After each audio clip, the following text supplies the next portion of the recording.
Hello friends, fluid and electrolyte chapter के एक और वीडियो में आप सभी का स्वागत है। तो नेक्स्ट जो कंडीशन हम लोग देखने वाले हैं वो है हाइपरकलीमिया। तो हाइपरकलीमिया क्या होता है?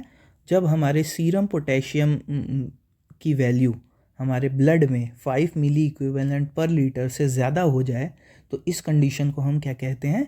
हाइपरकलीमिया कहते हैं। नॉर्मल वैल्यू पोटेशियम की कितनी होती है? 3.5 to 5 milliequivalent per litre. और जब हमारा सीरम पोटेशियम की value 5 milliequivalent per litre से ज़्यादा हो जाती है हमारे ब्लड में, तो इस कंडीशन को हम क्या कहेंगे? हाइपरकलीमिया कहते हैं। तो इसके कॉजेज़ क्या क्या हो सकते हैं वो देख लेते हैं। तो सबसे पहला कॉज है एक्सेसिव पोटेशियम इनटेक। अगर हम अपने इनटेक में पोटेशियम के कंजम्पशन को बढ़ा देते हैं तो उसकी वजह से हाइपरकलीमिया हो सकता है। अब पोटेशियम का कंजम्पशन कैसे बढ़ सकता है हमारे बॉडी में? तो फर्स्ट है over injection of potassium containing food.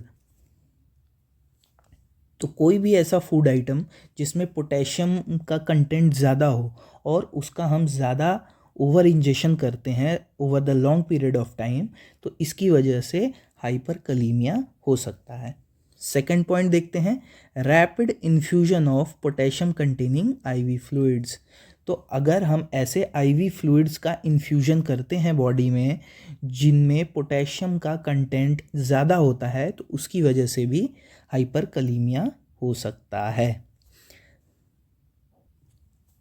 Second cause देखेंगे जिसकी वजह से हाइपरकलीमिया हो सकता है ह्यूमन बॉडी में, वो है डिक्रीज्ड पोटेशियम एक्सक्रीशन। अगर किसी भी कारण की वजह से, किसी भी कॉज की वजह से हमारे बॉडी से पोटेशियम का एक्सक्रीशन ही कम होने लगे तो उसकी वजह से भी क्या होगा? पोटेशियम का एक्यूमुलेशन बॉडी में ज़्यादा होने लगेगा और फाइनली वो रिजल्ट करेगा हाइपरकलीमिया में। तो किन किन कॉजेज़ की वजह से पोटेशियम का एक्सक्रीशन डिक्रीज हो जाता है? तो उसमें सबसे पहला है पोटेशियम रिटेनिंग डायूरेटिक्स। तो ऐसे डायूरेटिक्स का अगर हम यूज़ करते हैं जिनमें पोटेशियम के एक्सक्रीशन को जो कम कर दें तो उनकी वजह से पोटेशियम का एक्यूमुलेशन या रीएब्जॉर्प्शन होने लगेगा बॉडी में और वो हाइपरकलीमिया कॉज कर देगा। नेक्स्ट है किसी भी तरह की किडनी डिजीज़ अगर किसी पर्सन को है तो उसकी वजह से भी पोटेशियम का एक्सक्रीशन कम हो जाता है और जो रिज़ल्ट करेगा हाइपरकलीमिया होने में। किडनी डिजीज़ में क्या होता है कि किडनी डिजीज़ होने की वजह से किडनी का जो जीएफआर होता है, ग्लोमेरुलर फिल्ट्रेशन रेट है, वो कम हो जाता है। ग्लोमेरुलर फिल्ट्रेशन रेट कम होने की वजह से जो किडनी की एबिलिटी है एक्सेस पोटेशियम को एक्सक्रीट करने की, वो एबिलिटी कम हो जाती है जिसकी वजह से पोटेशियम बॉडी से निकल नहीं पाता और एक्यूमुलेशन हो करके और हाइपरकलीमिया कॉज कर देता है। नेक्स्ट पॉइंट है एड्रिनल इनसफिशियंसी की वजह से। एड्रिनल इनसफिशियंसी की वजह से भी क्या होता है? पोटेशियम का एक्सक्रीशन कम हो जाता है और जिसकी वजह से हाइपरकलीमिया हो जाता है। एडिसन्स डिजीज़ में क्या होता है कि एडिसन्स डिजीज़ में एल्डोस्टेरोन हार्मोन की कमी हो जाती है।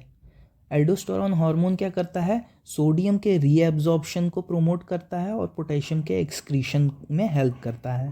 लेकिन जब एल्डोस्टेरोन हार्मोन की कमी हो जाती है तो इसकी वजह से पोटेशियम का एक्सक्रीशन बॉडी से रिड्यूस हो जाता है, कम हो जाता है, जिसकी वजह से क्या हो जाएगा? हमें हाइपरकलीमिया हो जाएगा।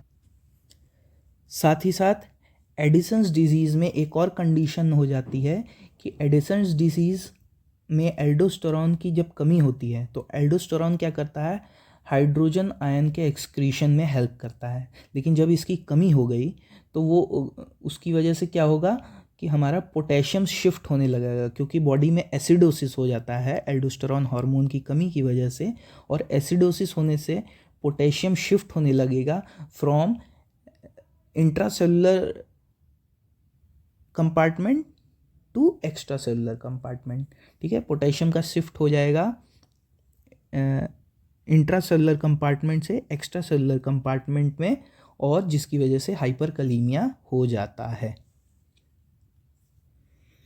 नेक्स्ट थर्ड पॉइंट है movement of potassium from the intracellular fluid to extracellular fluid. ये कंडीशन किन किन वजहों से होती है? तो पहला है टिश्यू डैमेज, दूसरा है एसिडोसिस, जो हमने अभी अभी देखा कि एल्डोस्टेरोन हार्मोन की कमी की वजह से एसिडोसिस होता है, और एसिडोसिस की वजह से पोटेशियम इंट्रासेलुलर कंपार्टमेंट से एक्स्ट्रासेलुलर कंपार्टमेंट में शिफ्ट हो जाता है, जिसकी वजह से हमारा सीरम सोडियम लेवल क्या होता है? बढ़ जाता है। नेक्स्ट पॉइंट है हाइपर यूरेसेमिया। अभी इसमें क्या होता है? तो इस कंडीशन में क्या होगा? हाइपर यूरेसेमिया का मतलब होता है हाई यूरिक एसिड लेवल्स। ठीक है, हाइपर यूरेसेमिया मतलब हो गया हाई यूरिक एसिड लेवल। अगर हाई यूरिक एसिड लेवल हो गया, हाइपर यूरेसेमिया हो गया, तो इसकी वजह से हमारा जो किडनी फंक्शन है वो डिसफंक्शनल हो जाता है। किडनी फंक्शन डिसफंक्शनल हो जाता है, डिसफंक्शनल हो जाता है, जिसकी वजह से किडनीज क्या होंगी? सही से काम नहीं कर पाएंगी। अगर सही से काम नहीं कर पाएंगी तो वो पोटेशियम का एक्सक्रीशन सही से नहीं हो पाएगा बॉडी में, और जिसकी वजह से हाइपर कैलेमिया हो जाएगा। नेक्स्ट पॉइंट है हाइपर कैटाबॉलिज्म। हाइपर कैटाबॉलिज्म में हाइपर कैलेमिया कैसे होगा? कि हाइपर कैटाबॉलिज्म में क्या होता है कि एक्सेसिव टिश्यू ब्रेकडाउन होता है। टिश्यू ब्रेकडाउन होता है एक्सेसिव अमाउंट में। Excessive tissue breakdown. Excessive tissue breakdown होने से क्या होगा कि हमारे बॉडी में एसिडोसिस होगा, और सेम एसिडोसिस होगा तो उसकी वजह से क्या होगा? इंट्रासेलुलर कंपार्टमेंट से एक्स्ट्रा सेलुलर कंपार्टमेंट में पोटेशियम का शिफ्ट होगा, जिसकी वजह से हाइपरकैलेमिया हो जाएगा।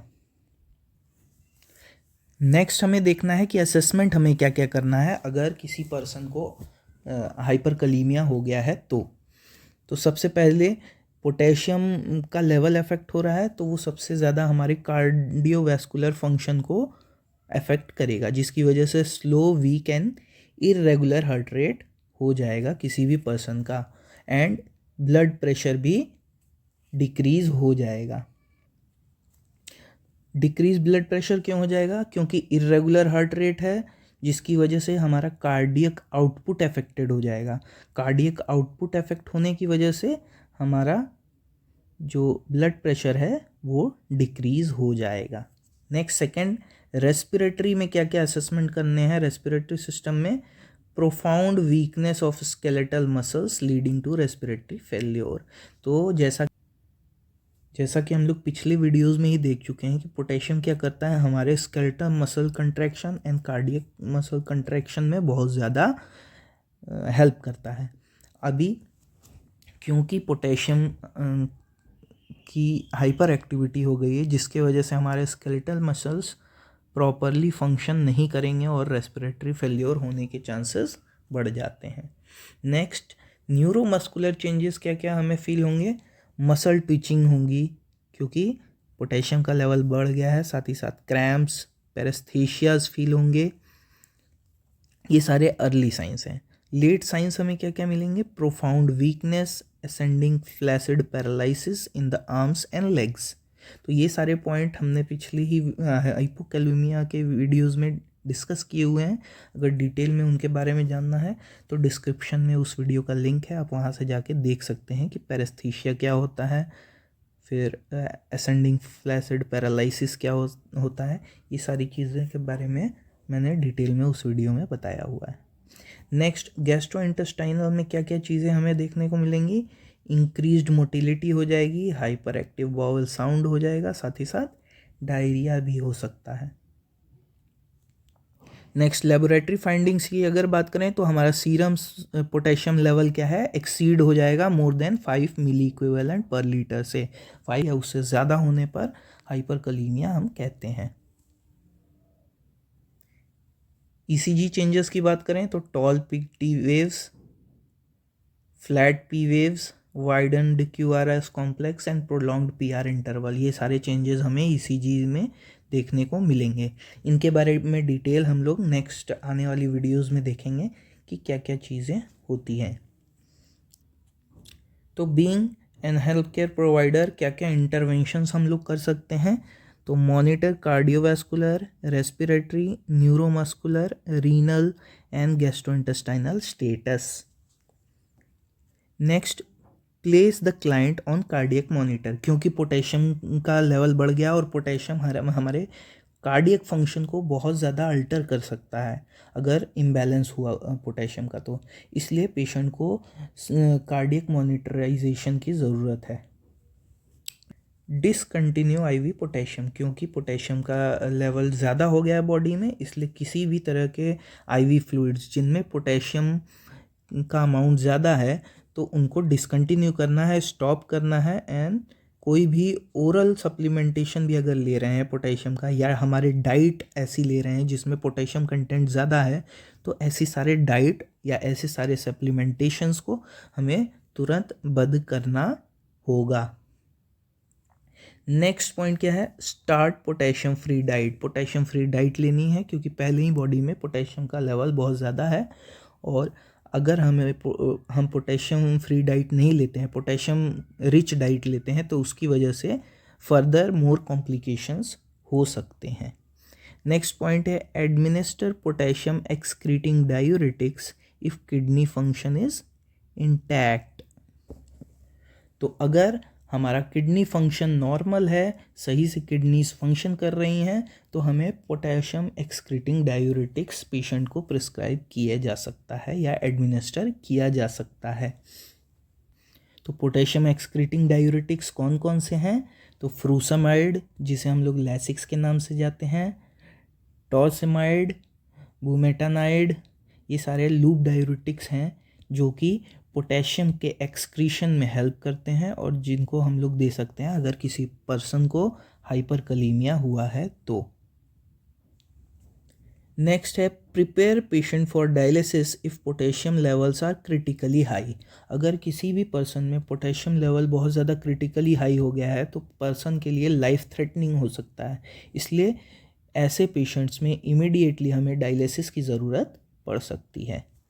Next point, prepare to administer calcium gluconate to protect client from myocardial excitability।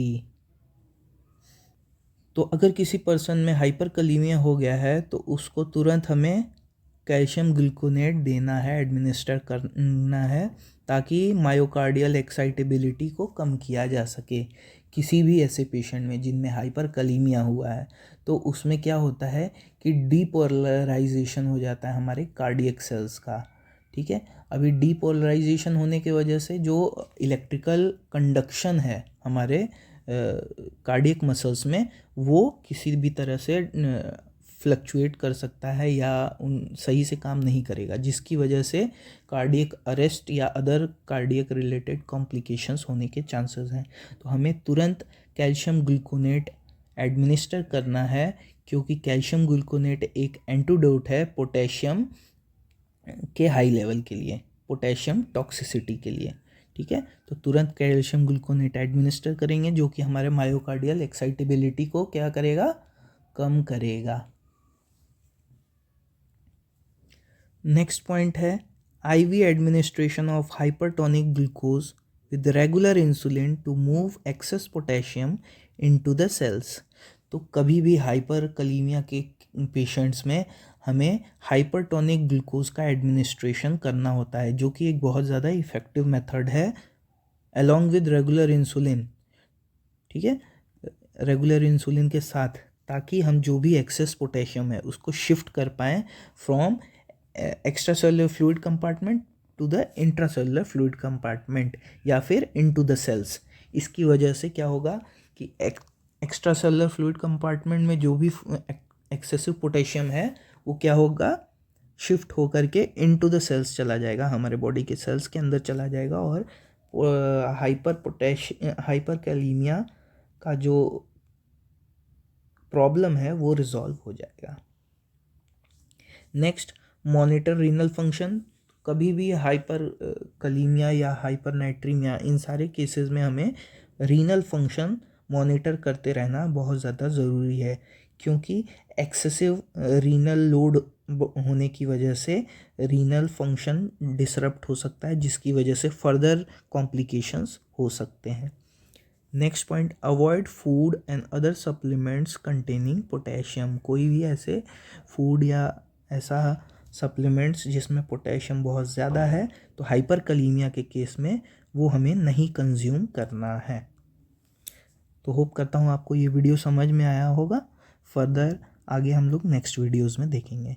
तो चैनल को सब्सक्राइब करें और वीडियो अगर पसंद आया तो उसे लाइक करें। Thank you.